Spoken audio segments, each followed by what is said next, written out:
So, magandang araw sa inyong lahat, mga kababayan. So, eto na, mga kababayan ko.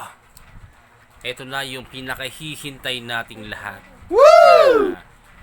Meron nang makakasuhan. Siyempre, kasama na dyan si Tambaloslos. Yan. So, meron na ngayong in-announce na pati si Tamba, si Martin Romualdez ay kasama na sa kakasuhan. Saldico. Yan.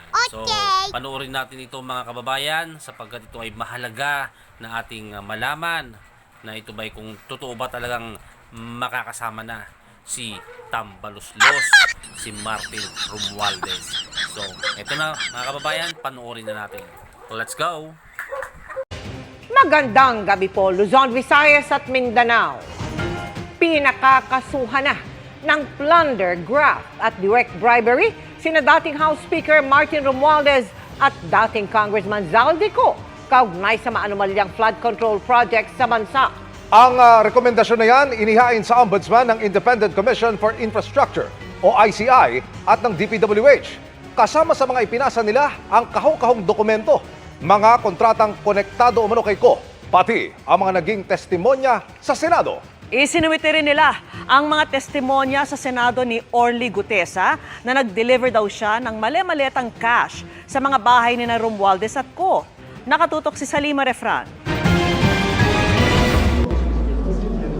Mismo si Pangulong Bongbong Marcos ang nag-anunsyo ng pagsisimula ng proseso para masampahan ng kasong plunder ang pinsang si Representative Martin Romualdez at dating kongresistang si Zaldico. Ang ICI at saka ang DPWH ay lahat ng nakuha nila na impormasyon ay ire-refer, ibibigay na sa Ombudsman para imbestigahan ng Ombudsman. Ito ay tungkol sa mga impormasyon ng dating Speaker Martin Romualdez at saka ni Zaldico. Kahong-kahong dokumento nga ang dinala kanina sa Ombudsman ng Independent Commission for Infrastructure at Department of Public Works and Highways na ilang buwan ang nag-iimbestiga ng anomalya sa flood control projects.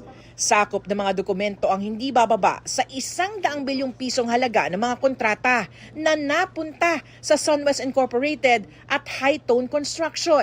Mga kumpanyang konektado kay dating kongresistang Zaldico at sa pamilya nito mula 2016 hanggang 2025. Speaker Martin Romualdez, siya ang naging speaker from 2022 to 2025. Si former Congressman Zaldico ang napili na Committee on Appropriations Chairman. At ang sinasabi ng referral na to ay dun sa relationship na yon, no, nangyari itong mga iba't ibang kontratang ito. Nagsumite tayo ng facts at mga dokumento, pero sa aming palagay, merong basihan, no, para dun sa tatlong recommended na kaso. Ang rekomendasyon ng ICI at DPWH, sampahan ang kasong plunder sina Romualdez at Ko, pati graft at direct bribery. Kasama sa mga isinumite ang mga testimonya sa Senado, kabilang ang sa nagpakilalang dating security consultant ni Ko na si Orly Gutesa. Sinabi noon ni Gutesa na nag-deliver siya ng mali-malitang cash na may lamang milyong-milyong piso na kickback umano sa mga bahay ni Romualdez ng speaker pa ito at bahay ni Ko nang nakaupo pa siya bilang House Appropriations Committee Chairman.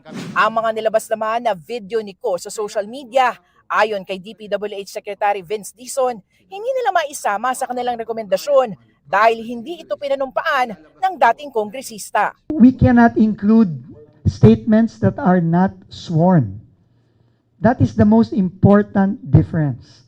At yung pong Facebook video ni former Congressman Zaldico, hindi po yun sinumpaan.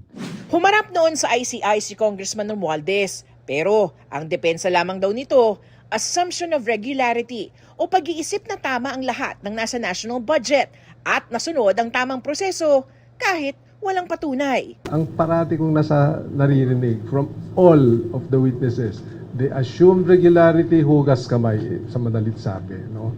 Hindi pwede yun. may sinumpaan kang oath, tapos hugas kamay, you have a responsibility. Of course. Agad isasalang ng Ombudsman sa fact-finding investigation ang referral na ito ng ICI at DPWH. Bukod sa susuriin ng mga dokumento, magsasagawa rin ng field investigation ng Ombudsman para kumala pa ng ebidensya at palakasin pa ang reklamo. Asahan pa raw ang paghahain pa ng iba pang mga rekomendasyon. Sa susunod na linggo, inaasahang makukuha na ang joint AFP-PNP reports sa mga iniimbestigang flood control projects sa buong bansa. Ang halaga ng mga ito, nakalululang 1.7 trillion pesos. I'll give you the number. Flood control lang, 1.7 trillion for 10 years. Flood control lang yon. Tanggalin mo ng lahat ng binudget ng DPWH, 1.7 trillion. So isipin nyo, hindi ko man ilang numbers, ilang zeros yun. 1.7 trillion was spent for flood control alone. Kaya naman sa tingin ng mga dating mahistrado, ito na ang pinakamalalang iskandalo sa bansa. Mas malala pa sa pork barrel scam noon. We are in the midst of the biggest, most scandalous scandal in our country.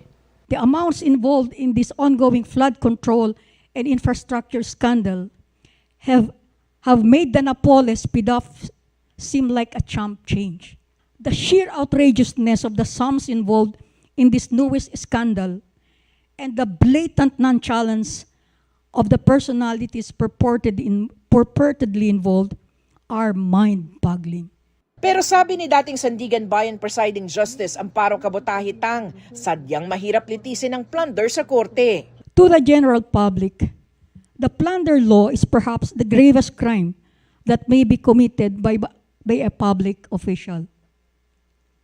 However, any student of the law knows that a prosecution under this law has been rendered extremely difficult with the ruling in the Arroyo case requiring the identification of the main plunderer. Kaya dapat daw malakas ang ebidensya dahil ito lamang ang magiging batayan ng desisyon ng Sandigan Bayan.